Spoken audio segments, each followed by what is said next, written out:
again, whether to meet good people, be curious, or to attend and listen into some really great events.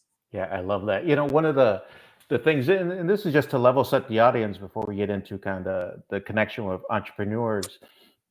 Employee resource groups have been around for about 50 years, right? Most folks consider Xerox having kind of started the first employee resource group back around 1975 when their Black employees kind of create a coalition. So they've been around for a while. Today about 90% of the Fortune 500 organizations have some sort of EBRG or business resource group in existence.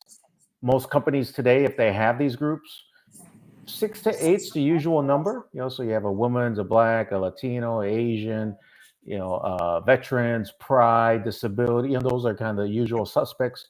But now you are starting to see newer ones, right? Like sustainability, working parents, caregivers.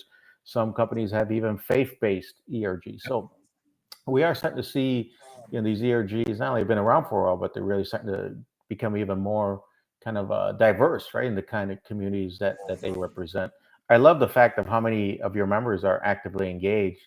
Another data point for our audience is that most companies, when they have employee resource groups, they try to get at least 8 to 10% of their employee population to become a member of at least one ERG. That's kind of minimum. Gold standard is when a company can get 25% of their employees to become a member of at least one group. Anything over 35-40% is kind of considered best in class. So I think you guys are well on your way to kind of approaching those numbers based on the members that you said. And then today, the last data point I'll share before we get into kind of how these groups help entrepreneurs is that today the average annual investment in employee resource groups is about $95 per member.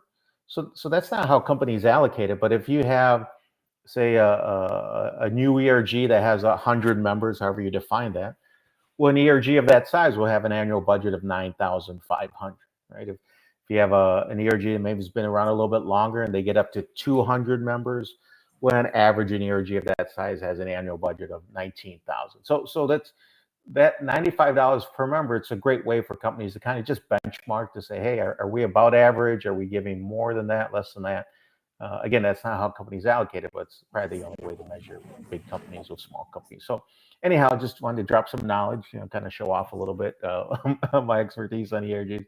But kind of getting it back to the topic, I know, I launched my own kind of professional services firm back in, around 2012.